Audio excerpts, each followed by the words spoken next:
Bien bonsoir à tous, le soleil est revenu, bon depuis longtemps j'avoue mais j'avais pas trop de temps. J'avais promis que je ferais une petite vidéo pour donner réponse ou plutôt apporter quelques petites astuces à Fred Soula.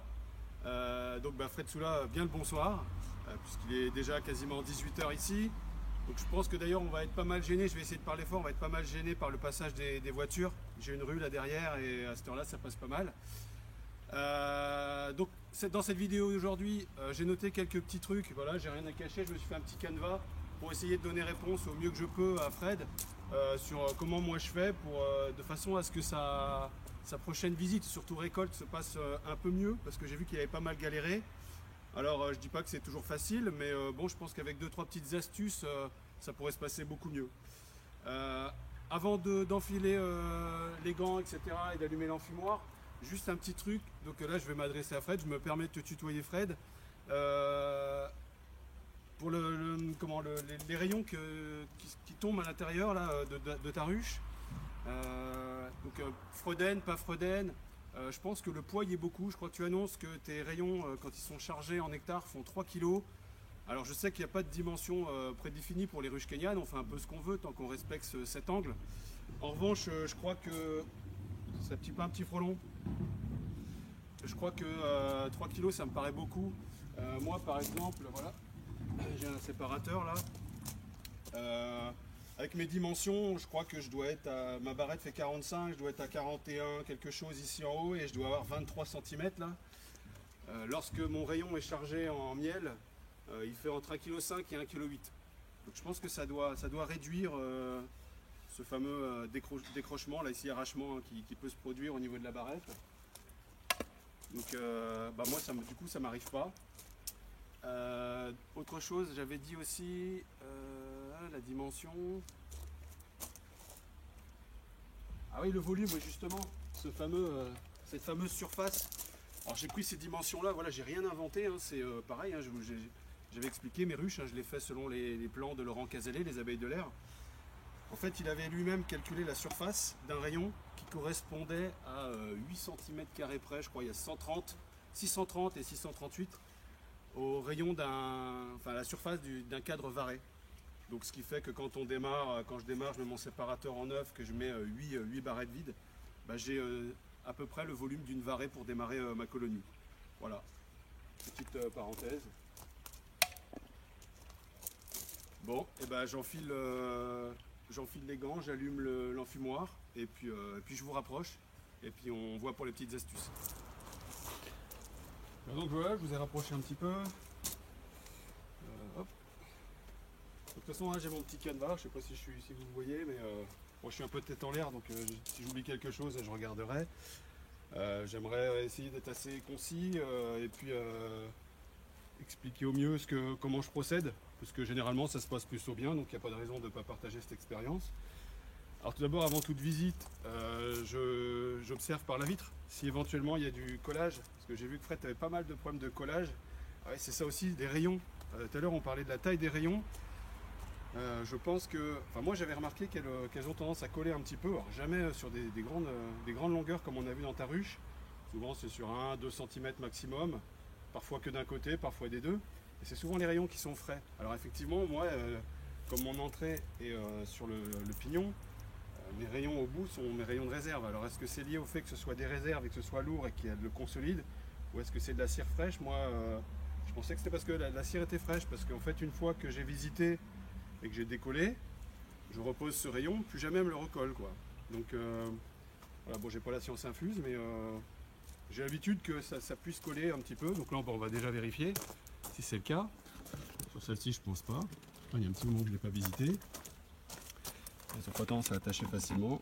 Oh non. Je vais mettre comme ça pour le contre-jour. Voilà. Alors avant toute chose, Fred, hein, je n'ai pas la prétention de t'apprendre quoi que ce soit. J'ai un bien plus petit niveau en apiculture que toi, je suis tout petit, mais voilà, j'aime tellement ce que tu fais que voilà, j'ai envie de participer un petit peu. Je suis beaucoup tes vidéos, j'adore l'approche que tu as de l'apiculture, cette façon abrupte de dire les choses et de tenter des choses, voilà, sans langue de bois. Moi j'aime bien. Bon, allons-y. elles sont les mémères ce soir.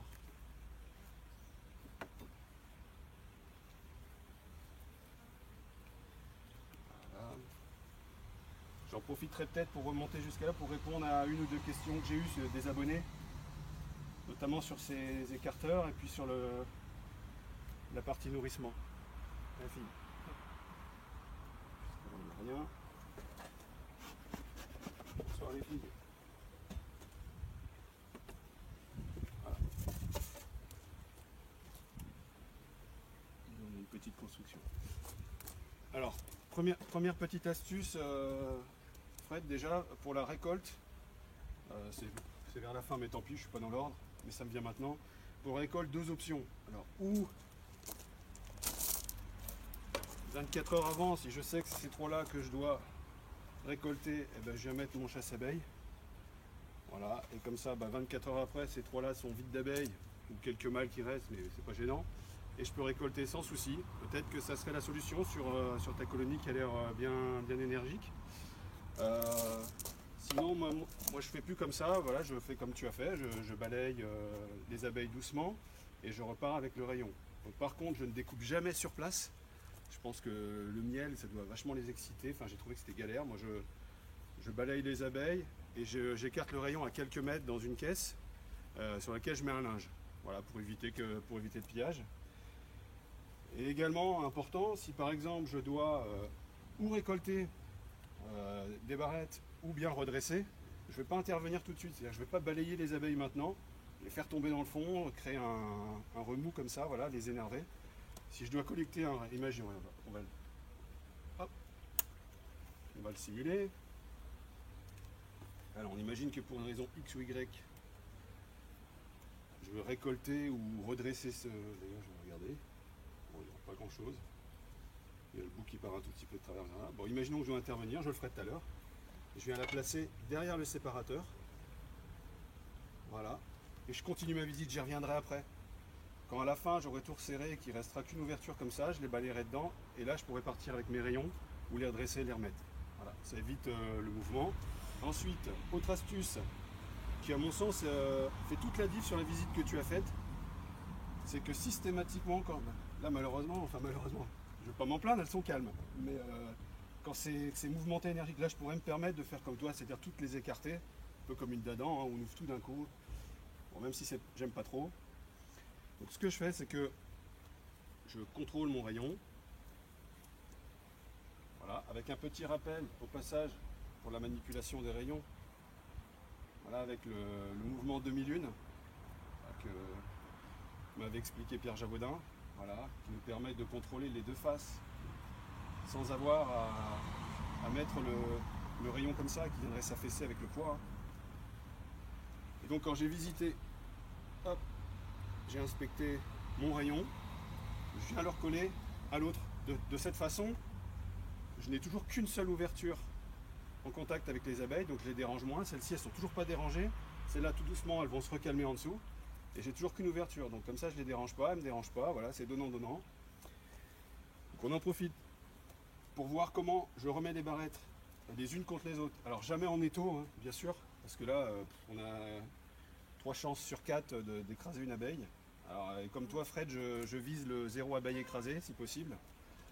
Donc moi j'utilise 3 techniques en fonction d'excitation ou pas des abeilles. Là elles sont vraiment très calmes, donc ça va être la technique 1, hein, c'est-à-dire que je viens appuyer ici, je vais me mettre en appui ici, voilà, et je surveille, et je rapproche doucement en surveillant qu'il n'y en a pas une qui remonte. Si c'est le cas, hop, un petit coup de fumée, redescend, et je viens me resserrer. Donc ça c'est la technique quand vraiment c'est très calme, comme là c'est le cas. Hop, la technique numéro 2 que tu as montré et que j'utilise également, je crois que tu l'as appelé la technique ciseau, on va rester là-dessus. Enfin, je vais le faire ici, de ce côté-là. Donc voilà, on imagine que je dois remettre celle-ci ici. Et bien, la technique ciseau consiste à ici faire contact, à venir parallèle à l'autre et redescendre en ciseau. Et là, hop, on a juste à faire rentrer celles qui passent leur petite tête. Voilà, qu'il n'y en ait pas une entre les deux. Après, s'il y en a qui restent dehors, c'est pas gênant. Il ne faut pas s'acharner à les voir toutes faire rentrer. À la fin, s'il y en a quelques-unes là, hop, un petit coup de balayette, elles retrouveront bien l'entrée toute seule. Voilà, ça c'est la technique ciseau. Quand vraiment c'est très très énervé, et je l'utilise quand c'est très énervé, et également lorsque j'ai... Parce qu'on a bien compris que je vais toutes les mettre par là, hein, si je fais ma visite complète, bah, ça va pas être le cas aujourd'hui, mais si je fais une visite complète sanitaire, elles vont toutes, puis je vais être ouvert ici, et à la fin, bah, je ne vais pas les ramener une par une, je vais ramener l'ensemble. Et donc je ne pourrais pas faire la technique ciseau ou un côté et l'autre, enfin ça sera compliqué. Donc à ce moment-là, je vais utiliser ces petites lames que j'ai montrées là pour le traitement du varroa par dégouttement.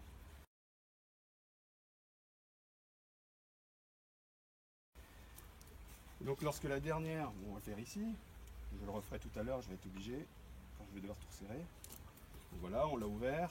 Donc là, voilà, on imagine qu'il y a du mouvement. Les filles, donc on se rapproche sans les écraser. Donc là, il y a toujours l'écartement où elles peuvent monter et descendre. Et on va empêcher cette montée-descente juste en mettant cette petite intercalaire. On vient replacer la barrette contre cette intercalaire. L'intercalaire fait 3 mm, donc là, il n'y aura plus l'espace nécessaire pour que les abeilles puissent remonter. Donc tout en enlevant cette cale, je repousse ma barrette contre l'autre. Voilà. Je pense que c'est quelque chose qui pourrait t'aider, Fred, ça aussi. J'en profite pour répondre à 2 questions que j'ai eues des abonnés. Alors cette petite cale, à quoi elle sert? Eh ben, alors c'est une sorte de Fredden, hein, mais pas celle qu'on l'on pense, où ça part complètement de biais, etc. C'est que les rayons de certaines colonies ont tendance à construire leurs rayons de réserve plus larges que ceux de couvain. Et donc ce qui fait... J'ai pas de barrette vide ici, non, piqué, j'espère qu'on me voit. Alors ici on imagine qu'elles ont construit, hein, donc elles ont suivi le profilé, elles vont élargir ici les rayons, et comme elles vont laisser leur espace, le B-space, leur espace de passage entre les rayons, et elles vont prendre comme surface de référence celle-ci, elles vont se décaler d'autant. Ce qui fait que sur la prochaine, au lieu d'être sur le profilé, elles vont décaler comme ça et construire à côté, et de plus en plus comme ça. Jusqu'à la fin, construire à cheval sur 2 barrettes. Donc pour éviter ça, sur les rayons qu'elles élargissent, c'est soit on les réduit, on découpe, et puis là, il y a du nectar qui coule, etc., si on intervient trop tard. Ou alors on met cette petite cale. Donc cette petite cale va compenser le décalage, et elles vont repartir sur la prochaine, bien au milieu. Et on voit en fonction, hein, ça m'est arrivé de mettre des fois jusqu'à 3 ou 4, hein, pour vraiment qu'elles reprennent bien le centre. J'en ai une là que j'avais gardée. Voilà, ça c'en est une où elles ont construit, et voilà, on voit que c'est décalé par rapport à l'amorce. Hein, elles commençaient à partir par là, donc ça fait que, comme là elles ont encore bombé, la prochaine aurait été encore décalée, et puis elles m'auraient construit sur les 2 autres à cheval. Sinon pour la Fredden proprement dite, c'est plutôt quand ça commence à construire de travers, et c'est généralement sur le bout, hein, des rayons. Effectivement, Fred, je reconnais, il faut intervenir plus souvent peut-être que dans une d'Adam, surtout au début de la saison, quand vraiment ça construit. Il ne faut pas hésiter à venir regarder régulièrement et puis à redresser à la main. Je mettrai un petit lien, il y a une vidéo où j'en redresse un comme ça qui est vraiment parti de travers. Donc je mettrai la petite vidéo pour vous montrer.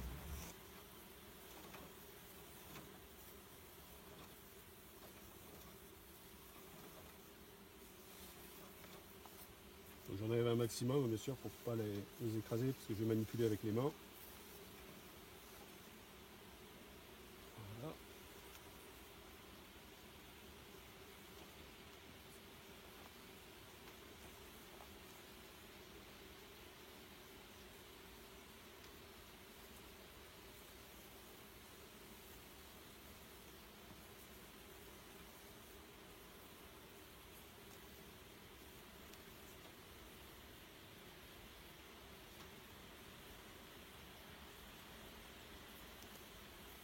C'est vachement malléable, hein. Température extérieure, je crois qu'aujourd'hui, bon là ça va, on est à l'ombre. La voiture était au soleil, elle m'a indiqué 28,5. Donc ça démarre fort, la journée démarre fort. Et là je vous remonte une fois rectifié. J'espère que je serai cadré. Voilà, on va faire repartir droit. C'est pas très compliqué. Et pour éviter la Fredden, donc ce que je fais, c'est que déjà je mets jamais plus de 2 barrettes vierges avant le séparateur. pas 3, pas 4. Ça m'est arrivé de le faire parce que je devais m'absenter un long moment. Quand je suis revenu, forcément, sur les bouts, c'était construit en Froden, enfin c'était catastrophique. Donc j'en mets pas plus de 2. Si j'ai une colonie qui a tendance, parce qu'il y en a qui construisent plus droit que d'autres, hein, voilà, ou il y en a qui accrochent plus que d'autres. Si j'ai une colonie qui a tendance à construire facilement de travers, eh ben, plutôt que de mettre 2 avant le séparateur, si la dernière est bien, j'en mets une avant le séparateur, je mets mon rayon qui est bien droit, je remets ma vierge et après les autres. Comme ça, elles ont comme surface de référence des rayons qui sont déjà droits, elles vont construire droit entre les deux. Ne pas hésiter aussi, notamment au début de saison, à les rajouter ici au départ. Hein. Moi je le fais, ça permet d'évacuer les cires plus anciennes.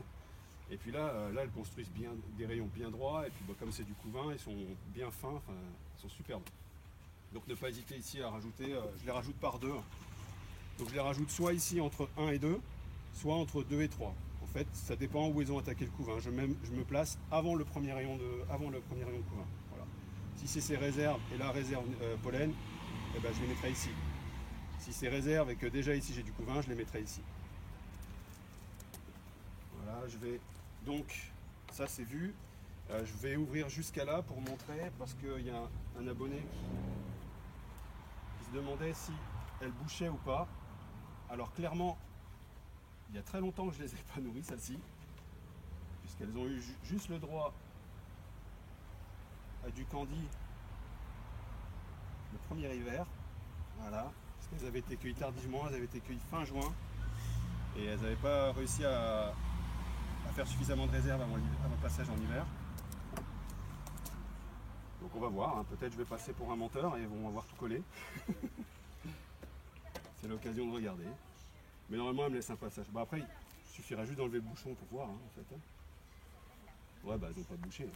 Je vais quand même sortir le rayon, je vais vous montrer. Hop. Voilà. Alors, je sais pas si vous allez voir. Oh, je vois rien du tout. Je vais faire de l'ombre. Mais bon, on voit les abeilles, hein, donc elles n'ont pas bouché. Voilà, elles peuvent monter. Donc je poursuis. Donc on a vu que quand on enlève le bouchon, hein, les abeilles sont là, donc elles n'ont pas colmaté. Voilà, c'est moi qui est en train de le faire enfumer. Hop.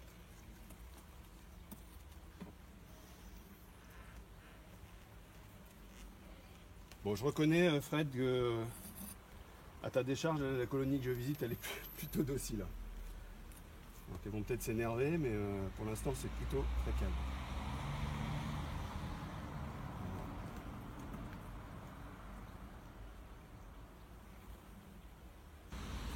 Voilà, alors est-ce que je vais être cadré? On voit bien qu'ici, elles n'ont pas bouché. Donc elles peuvent, si j'enlève le bouchon, monter, descendre dans le nourrisseur, sans souci. Voilà. Donc je ne sais plus, hein, quel est l'abonné qui se posait la question. Vous reconnaîtrez, vous aurez la réponse. Voilà. Donc là, il n'y a pas trop de monde. Hop, technique ciseaux. Hop. Ça commence à bouger un peu là-bas. Donc je vais resserrer tout ce beau monde. Alors, ce sera l'occasion d'utiliser la petite languette. J'espère que vous voyez bien. Donc là, il y a des abeilles. Il y a des abeilles qui remontent. Là, voilà, les curieuses, elles commencent à venir. Je place ma petite languette. Voilà, qui les fait descendre. Je resserre contre la languette. Et je l'enlève et je resserre aussitôt. Voilà. Je vais faire la même chose avec l'autre bloc.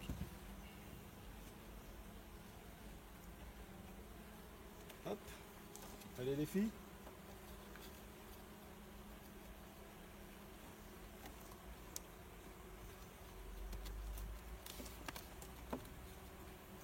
Et je resserre aussitôt. Voilà, j'ai oublié, très important. Donc lorsqu'elle colle sur les côtés, donc normalement on l'a vu au début de la visite via la vitre. Bon, si c'est pas le cas, en fait au moment où on va décaler, on voit bien que la cire va tirer comme ça, donc elle est attachée quelque part. Et donc il faut à tout prix, alors ça c'est indispensable, je ne sais pas faire sans cet outil. Pareil, pris sur le blog de Laurent Cazalet, les abeilles de l'air. C'est juste un bout de ferraille, voilà, que j'ai meulé en biseau, de façon à ce que ce soit coupant. C'est pas une lame de rasoir, mais ça coupe très bien. Bon, j'ai mis quelque chose de sympa, voilà, mais plié dans l'autre sens, ça va très bien aussi. Hein. Le tout, c'est d'avoir une prise. Et donc, ce qu'on va faire avec ça, ce qu'on va faire, c'est qu'on va venir ici lécher le bord pour venir découper comme ça. Et donc avec cet outil, on découpe en remontant. Et donc on force la cire à s'appuyer sur la barrette. Et pas l'inverse surtout. Même avec quelque chose de très coupant, surtout ne pas descendre comme ça sur les côtés la cire. Parce que là c'est le meilleur moyen de tirer la cire vers le bas, sur le haut de la barrette là, et de faire tomber le rayon. Hein. Donc toujours vers le haut. Et donc moi j'utilise ça. Alors si j'ai un peu d'abeilles, là on avait vu, hein, tu étais embêté Fred. Alors ou un peu de fumée, ou voilà. Le tout c'est de ne pas blesser les abeilles. Je remonte comme ça le long, les deux côtés. Et après, lorsque je revisite, c'est le cas de celle-ci, hein, elle les avait attachées. Hein, et ben elle me rattache plus. Et elle nettoie généralement, même sur la vitre, la cire qui était, hein, qui servait d'amorce, enfin, d'accrochage. Donc ça, très important. Donc ça, dans les outils à avoir, bah moi je prends pas de seau avec de l'eau, tu vois, ça m'est pas nécessaire. Par contre, ça, bah, pour moi c'est indispensable pour venir visiter la Kenyane, quoi. Donc allez, je vais resserrer tout ce beau monde. Hop. Sachant que celle-ci, elle va là.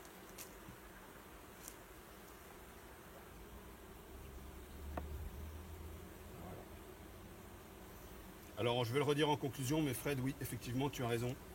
Le maître mot avec ce type de ruche, c'est la patience et la douceur. Et voilà, moi je trouve pas que ce soit un mal, au contraire. Je pense même que ce soit très bien. Ça nous oblige à être doux, patient avec les abeilles, et elles nous le rendent bien. Allez les filles, voilà. Bon, c'est pas si compliqué que ça quand même. Ils sont plutôt sages. Voilà. Allez les filles, on descend. Voilà. Et puis bah, les dernières, si on va enfermer maintenant, un petit coup de balayette. Bon là pour l'instant je ne suis pas pressé de les laisser ouvert un peu, je vais les laisser partir. Bah, j'enlève les gants et puis on se revoit pour la petite conclusion. Bien voilà, je pense qu'on a fait le tour de ce que je voulais dire aujourd'hui. Je pense que je suis même déjà un peu long, je parle beaucoup, c'est mon défaut. J'ai vu tout ce que j'avais à voir. J'espère Fred, alors je me suis beaucoup adressé à Fred, mais j'espère que ça servira à d'autres, hein, bien sûr. Voilà, encore merci Fred des vidéos que tu partages. Alors moi forcément j'attends toujours avec impatience la visite de ta Kenyane. Voilà, bon ça s'est pas trop bien passé cette fois-ci, mais ça sera peut-être, je bouge ça. Ça sera peut-être mieux la prochaine, je te le souhaite en tout cas. D'ailleurs félicitations à 13 kg, je crois, 13 kg de souvenirs de récolte sur cette ruche, une belle récolte. Moi clairement sur mes Kenyanes j'ai pas autant, hein. Enfin voilà, donc très bien. Une petite parenthèse, j'ai pas testé, mais vraisemblablement ça fonctionne aussi lorsqu'on resserre les barrettes pour chasser les 2-3 récalcitrantes ou plus.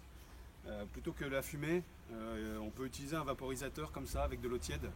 Apparemment ça fonctionne très bien. J'ai pas essayé, mais j'essaierai. C'est vrai que je pense pas partir avec ça, visiter les ruches, mais j'essaierai. Si ça peut m'éviter de les enfumer davantage, avec plaisir. Voilà, bah écoutez, je vous remercie d'avoir été attentif à cette vidéo, de m'avoir suivi. Pour ceux qui me donnent des bons retours, bah écoutez, ça fait que plaisir, voilà, des petits pouces. Alors voilà, tout le monde dit ça, mais ouais, c'est vrai que c'est sympa. Je reconnais que des petits pouces, des petits commentaires sympathiques, voilà, constructifs. Voilà. Et si vous avez d'autres choses que vous voulez voir, si je peux apporter réponse, avec plaisir. Et si vous avez également des réponses à m'apporter, eh ben avec grand plaisir également. Bah écoutez, bonsoir à tous, bien le bonsoir à Fred, et puis bah, portez-vous bien.